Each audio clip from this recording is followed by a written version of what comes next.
Good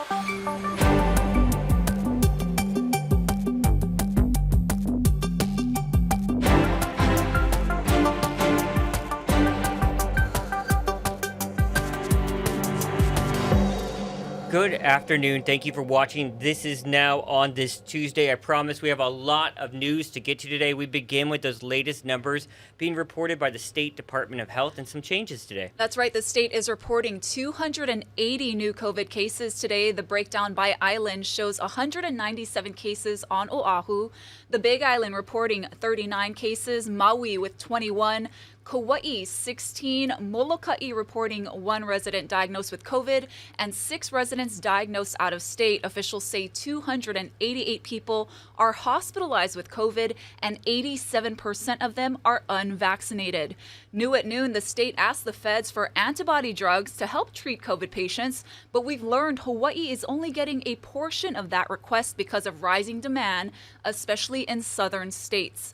Mahealani Richardson just got an update on this from Hilton Rathel. He's the president and CEO of the Healthcare Association of Hawaii.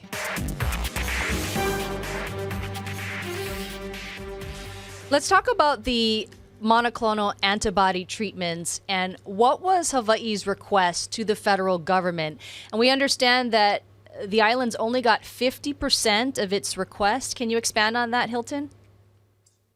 Well, starting September 13, the federal government made a decision to centralize the distribution of the monoclonal antibody therapies at the state level. And that is because the demand was exceeding the supply nationally.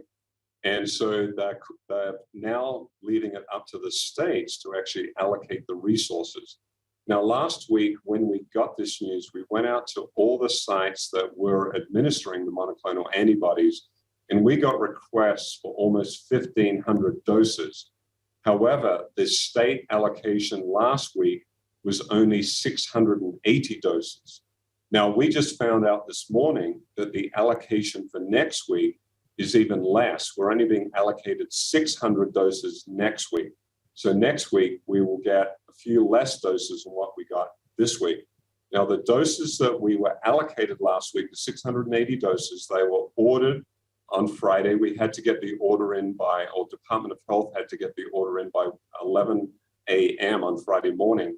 They're just starting to come into the state right now. So we just got word this morning that a couple of the distributions, because these drugs are being distributed and delivered to the individual facilities that are administering them. So we've got word from 2 of the facilities, at least this morning, that they will be getting the drugs either today or tomorrow. We haven't got confirmation that all of the 680 doses or when all of the 680 doses will be delivered for this week's shipment. And that's really late breaking news, Hilton, because yesterday you had mentioned that the antibody drugs had not arrived in Hawaii yet. So now we're learning that they are arriving, at least for a couple of hospitals. That is correct. That news just came out this morning. And what was concerning is that when the federal government made that decision on September 13 to centralize the distribution, there were no distributions last week. So none of the states, including Hawaii, got any of these monoclonal antibody drugs last week. So that meant that, and because the administration of these monoclonal antibodies is very time sensitive, you're supposed to do it within 1 to 7 or 1 to 8, 1 to 10 days of when you get a positive test. And this is for individuals who are COVID positive and have mild to moderate symptoms. So they're outpatient, they're not hospitalized. And so that there's that window of time. So there were individuals last week who could have taken advantage of these drugs, but there were none distributed. And so if one of our distribution sites had some left over from the prior week, they could have used them. But there were patients or individuals last week and in the early part of this week who were not able to get access to these drugs. We also have new reaction coming into the digital center about this delay. Let's hear what Brooks Bear, the department spokesperson, had to say. We're going to ask for and take every single drop we can get. Would we like to get more? Sure, we would like to get more. I would have liked to have 2 scoops of ice cream last night instead of 1. More is always better. And certainly when you're talking about a life-saving treatment like a monoclonal antibody, yeah, we would like more. We do know that as bad as it has been recently in Hawaii, other parts of the United States have had it even worse. And look, they should have gotten vaccinated, right? And they wouldn't be in the predicament they're in. Well, if you haven't heard yet, Oahu's ban on large gatherings has been extended. With more on that, we're joined by Sammy Selena here in the Digital Center. Sammy, what can you tell us? So, Jonathan, those restrictions, obviously, they really focused on how many folks could come together, and they took in effect late August. So right now, indoor gatherings, they're still at 10. Outdoor gatherings, still at 25. In consultation with the health department, the mayor extended it another 4 weeks, so weddings and funerals fall under the rules, but not churches. The mayor says loosening up will depend on how many people are hospitalized. Here's what he had to say. But the key metric will be our hospitals. We've said all along, there's a finite amount of resource in our hospital beds and our intensive care units. They're providing for other patients that are non-COVID related. And right now, our hospitals are still very full. So, Sammy, we also learned that the city's changing its tier system, right? That's right. So the Safe Oahu Response Plan, that's the new thing. So pretty much what that consists of is instead of looking at those metrics, which would push us up a tier or down a tier, he's just pretty much going to pay attention to what health officials are telling him. All right, Sammy Selena, thanks for that update. We have more on this story on your H&N digital platforms. Let's toss it back over to Ashley with more news. Honolulu police have suspended their search for Isabella Ariel Kalua, but they said they have not ruled out foul play. Her adoptive parents met with investigators for an extensive interview, and they said she wandered out of the Waimanalo home. Our chief investigative reporter, Lynn Kawano, has details on the girl's recent medical issues.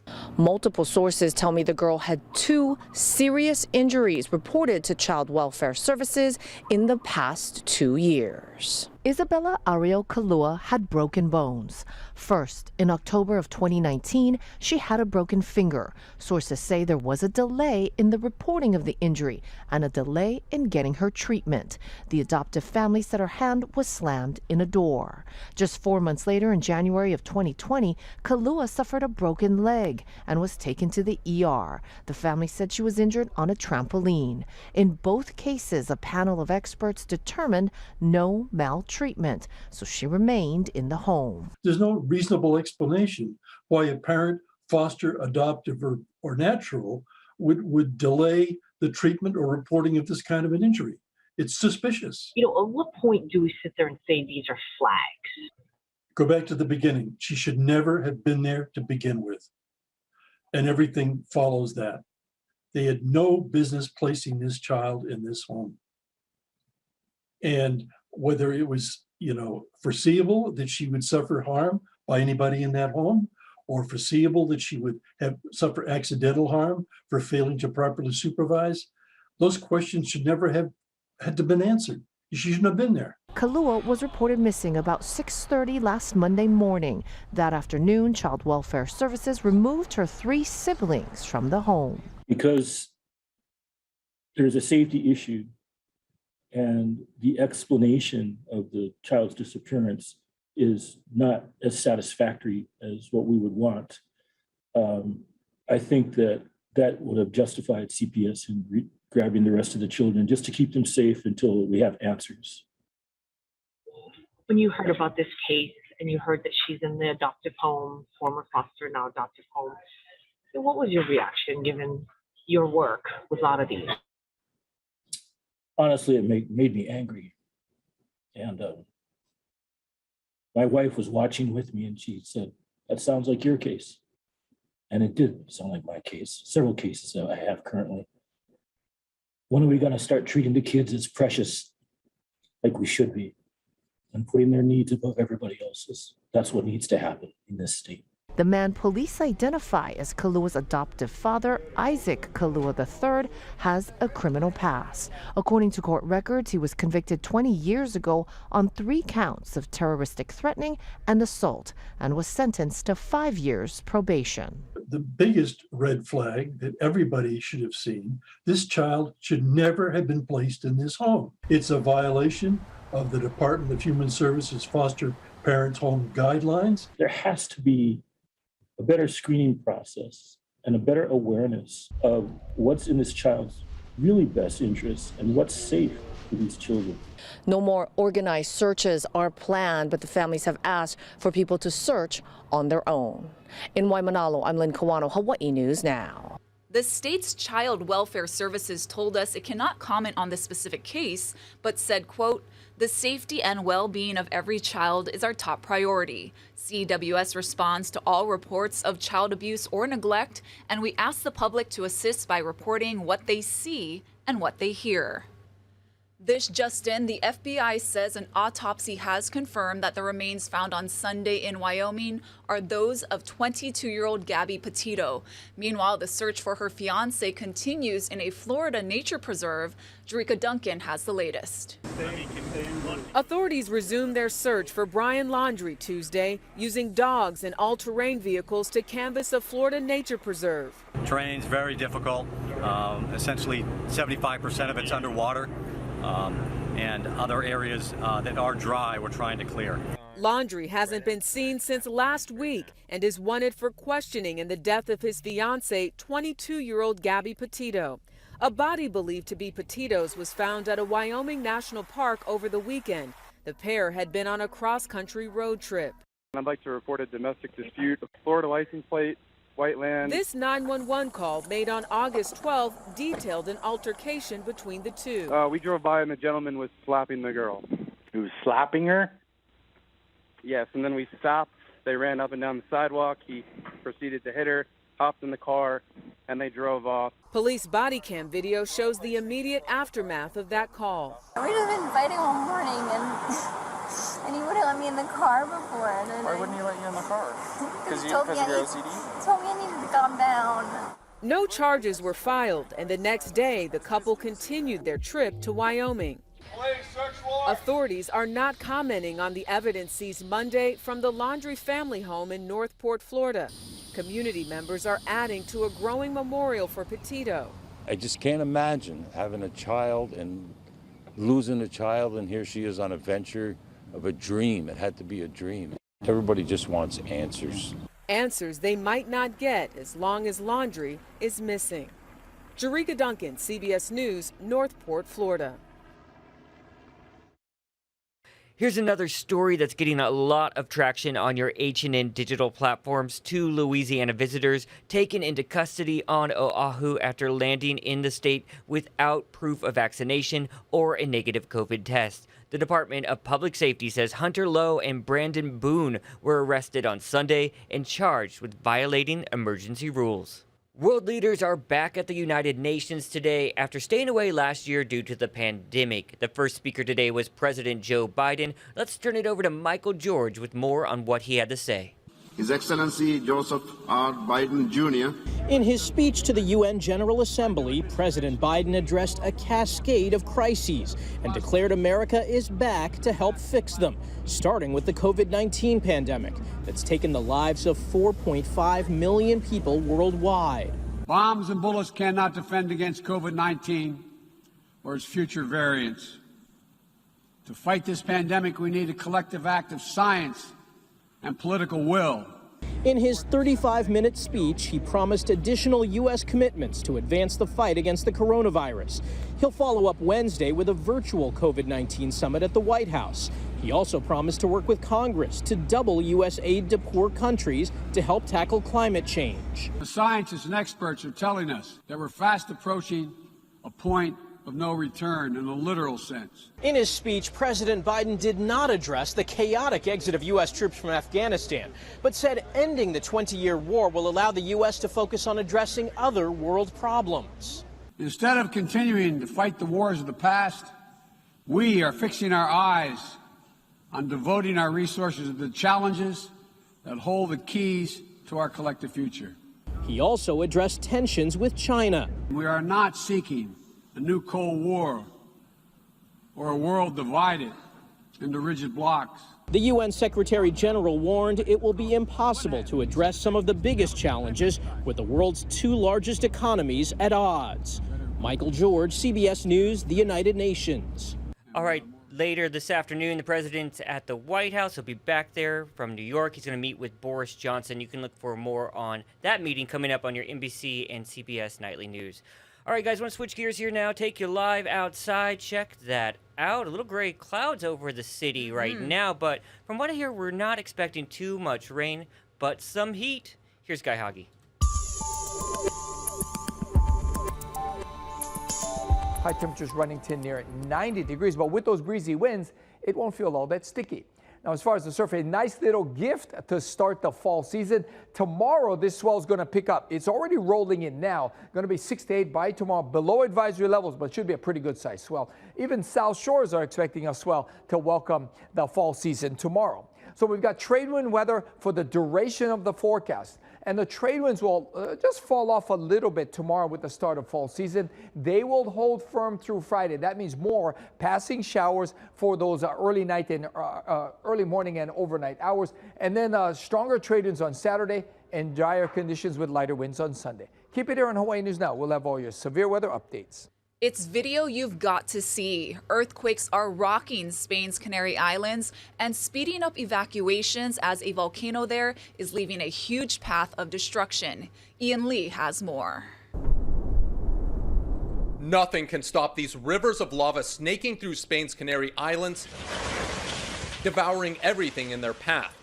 An unwelcomed guest in a region that hasn't seen a volcanic eruption in 50 years. I heard a noise like a bang.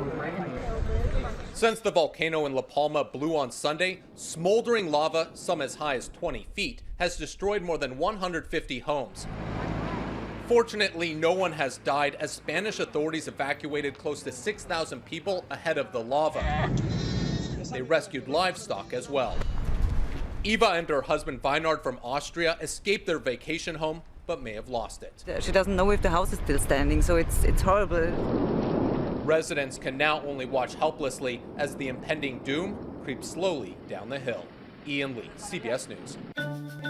All right, guys, let's get to some more positive news. What do you say? Let's do it. Yeah, here's what the internet is talking about today. And we begin with Google, who just made a huge real estate deal. Listen to this. They're expanding their presence in New York. The tech company is buying a $2 billion office building in Manhattan. Yep. They're still embracing their hybrid work from home model. The company sees this building more as an anchor for its more than 12,000 employees in the city. Yep. The mayor says this is the largest building sale in the U.S. since the pandemic started.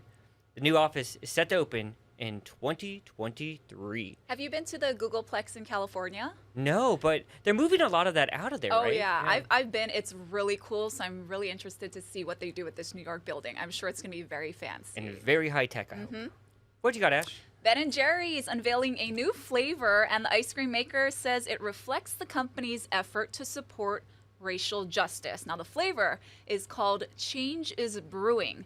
The limited batch treat is made of cold brew coffee ice cream, marshmallow swirls, and fudge brownies. Sounds really good. Part of the proceeds will go to groups trying to reform public safety and advocate for communities of color. Count me out. Coffee yuck.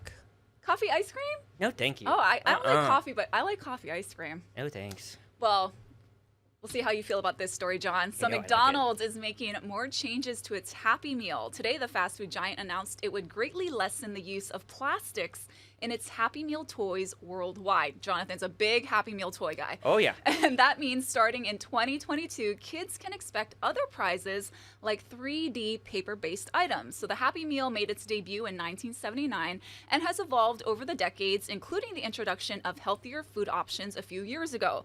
So in 2019, 2 girls from Great Britain started a petition asking fast food chains to stop handing out plastic toys because of environmental concerns. Well, the movement went viral, gathering more than 500,000 signatures. So McDonald's took action shortly afterward in the UK and France by no longer handing out those plastic Happy Meal toys. Burger King pledged in 2019 to get rid of non-biodegradable plastic toys worldwide before 2026. So it sounds like a lot of people are doing it. Yeah, and I wish you were joking about that, but if you saw my desk, It is loaded with leftover Happy Meal toys from the past, many from my childhood. So Well, at least you keep them. yeah. Well, my mom kept them and then said, get these out of my house, and mailed them to me eventually.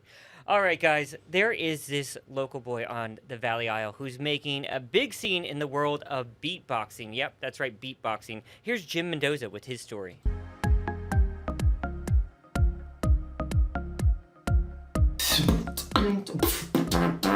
Pono Akiona plays his mouth like musicians play drums. He's an insanely talented beatboxer. What is beatboxing? If you break it down for me in your definition of what it is, what is it?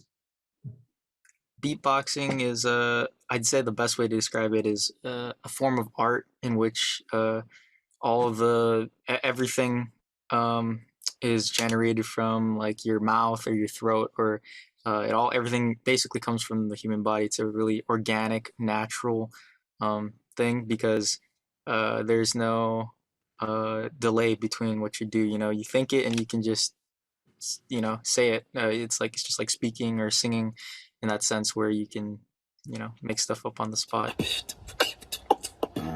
The 19-year-old from Kahului, Maui, started messing around with vocal percussive noises when he was in high school. Like every other beatboxer, he began with the basics. So like a snare drum, like, or those are your snares usually, or a hi-hat, and a kick, or like a bass drum, so like. Pono goes by the name Ping Pong Po. He's taken his abilities to another level. He's a two-time national champion in tag team beatboxing, performing with a beatboxer from New York. We were, even better solo beatboxers, so we were able to implement more sounds and more techniques. Next month, Pono will represent Hawaii on the world beatboxing stage at an international battle. The battle in Poland is called the Grand Beatbox Battle. It's the biggest battle in the world. It's really huge. If you look it up on YouTube, it has millions of views. Back here, he's on a crusade to promote the art form. This year, he organized the Hawaii Championship. It's slowly but surely, starting to spread out and become like a bigger community. Pono studies business administration at University of Hawaii Maui College. He wants to own a barbershop business when his beatboxing days are done. You told me what you want to do with your education and with your career. How much longer are you going to beatbox? I mean, that's something you can do for a long, long time. Yeah, I mean, I'll beatbox until I physically am unable to, or if I, for some reason I ever lose interest, then that would probably be the end of it. But I honestly don't see that happening anytime soon. It's been 5 years, a little over 5 years now, and still have a lot of passion for it. I don't see myself quitting. Hope you enjoyed. Jim Mendoza, Hawaii News Now. And I did enjoy. That's amazing. Yeah, Truly amazing, It takes right? a lot of talent to do that, to sound like all those different instruments. Yeah, and that's probably going to be part of Jim's podcast that he does here at HNN. It's called Tell Me a Story. You can find it anywhere you find your podcast. Just search for Tell Me a Story with Jim Mendoza, and it should pop up, and you can subscribe, and it's awesome. I promise you that. Oh, yeah. Jim's one of my favorite storytellers, for sure. The best assignments. And you know what? That was supposed to be an interview on This Is Now, but we ran out of time last week, so Jim snagged it up and did that amazing piece. So go, Jim Mendoza. We love you. You guys, that's it for This Is Now on this Tuesday. I'm sorry it's only Tuesday, but we'll get to that weekend soon enough. You guys, Ashley's going to be back here at First at 4 with all that news. You just saw a bunch of updates to get to there. So look for more content from HNN there and on your HNN digital platforms. We'll be back here tomorrow. Bye-bye, guys. Aloha.